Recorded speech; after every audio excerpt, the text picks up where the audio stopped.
आज भारतरत्न डॉक्टर बाबासाहेब आंबेडकर यांची जयंती, त्या निमित्तानं आज आम्ही अभिवादन करण्यासाठी चैत्यभूमी इथं जातो। आज डॉक्टर बाबासाहेब आंबेडकर जयंतीच्या निमित्तानं सर्व जनतेनं आमच्याकडून खूप खूप शुभेच्छा। राजकारण मार्गच नाही मग तर मी 30 तारखेलाच पाठीमागचा डिसिजन घेतला असता। आपण राजकारणात यावेळेस नाहीच, आम्ही कुठं ना उमेदवार दिलेत ना कोणाला पाठिंबा दिला, ना युतीला दिला ना महाविकास आघाडीला। आमचा पण कुठं अपक्ष नाहीये किंवा कोणाला अंधारातून बी नाही उजाडातून बी, कोणाला पाठिंबा पण नाही। समाजाच्या हातात ह्यावेळेचे समाज ठरव कोणाला पाडायचं, कारण पाडण्यात सुद्धा खूप मोठा विजय समाजकारण। मात्र जर 6 जूनपर्यंत त्यांनी नाही दिलं तर मग मात्र विधानसभेची तयारी आम्ही 100% मराठा समाज करणार आहे आणि 5 जूनला शक्यतो मी पुन्हा उपोषण सुद्धा सुरू करणार केलंय। करताय नाही केलंय आज देऊ उद्या देऊ असं करून करून 7 महिने झालं करोडो मराठा समाज रस्त्यावरती। ज्यांना स्वतःच्या आई बहिणीला बोलल्यावर राग येतो, त्याच आई बहिणी या राज्यातल्या करोडोंना रोडवर होत्या, बारीक बारीक लेकरं घेऊन, तरीही त्यांना थोडीही माया दया आली। आणि यांनी फसवलंय हे तर अंतिम सत्य आता। ते तरी कोणते शान आहेत ते महाविकास आघाडीवाले, त्यांनी 40 वर्ष आम्हालाच खाल्लं एकट्या मराठ्यांना।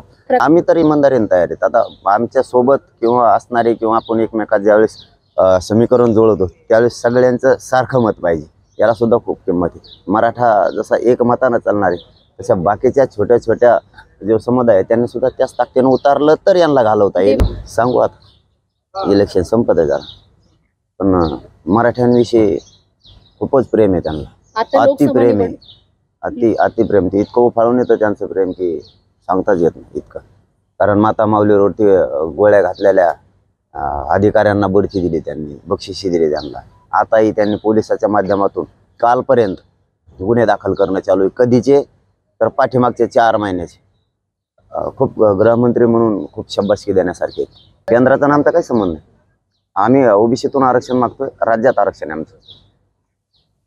आता आमचंच आल्यावरच आम्हाला मिळणार असं म्हणायचं। धनगरांना पाहिजे असलं तर त्यांचंच यायला पाहिजे, मायक्रो ओबीसीला मिळवायचं असेल तर आमचंच यायला पाहिजे, मराठ्यांना द्यायचं असेल तर आमचंच यायला पाहिजे, म्हणजे जनतेचं, आमचं म्हणजे जनतेचं। मुस्लिमांना आरक्षण पाहिजे असलं तर आम्हालाच आणावं लागणार आहे, दलित बांधवांना पाहिजे असेल तर आम्हालाच आमचं आणावं लागणार आहे। आमचं कोणीच नाही आहे। 70-75 वर्षात बघितलं जनतेचं कोणचंच सरकार नाही, दिसेल ना त्यांना आता, दिसेल। म्हणून मी नाही आहे याच्यात, त्याच्यामुळे त्याचं उत्तर आता मला देणं अवघड आहे, कारण मी त्याच्यात नाही। मी सांगताना सांगितलं की समाजाच्या हातात आहे, समाजानं मात्र एक करायचं, पाडण्यास सुद्धा विजय उभा राहून स्वतःचा स्वार्थाचं लालची बनण्यापेक्षा कुठं मला निवडून यायचं किंवा असं काय करायचं, खोटं बोलायचं, समाजाच्या आंदोलनाचा फायदा घ्यायचा, कुठं अपक्ष उभं राहायचं, काही नाटकं करायची, यापेक्षा पाडण्यास सुद्धा लय मोठा विषय। त्यांचा आता धंदाच आहे पहिल्यापासून, आज थोडंच नवीन। ते सत्यात असले की आरक्षण देत नाही, ते सत्यातून गेले की आमच्याकडून बोलत होते, म्हणजे आंदोलनाकडून। आता मध्ये मध्ये परत तिकडून बोलायला लागले, त्यांचं सरकार आहे आता, ते तिकडे गेले जातात। त्यांचं सरकार असून नांदेडमध्ये गुन्हे दाखल होते महिलांवरती, लातूरवरती सुद्धा। आता मला वाटतं 4 दिवस झाले तिथल्या महिलांचा फोन आला होता की तिथल्या 100 महिलांवरती गुन्हे दाखल झाले। एक महिला त्यातली तडीपार केली, तडीपार ही देशातली पहिली घटना असेल। अशी सत्ता आहे गृहमंत्र्यांची।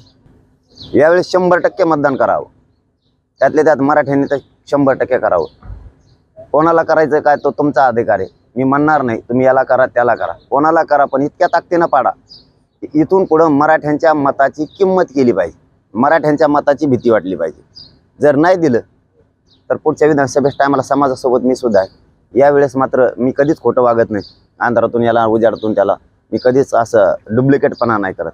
त्यामुळे आता कोण येणार कोण नाही येणार हे समाजाला जास्त माहिती आहे, परंतु समाज राईट कार्यक्रम करा, कारण पाडण्यात सुद्धा खूप मोठा विजय।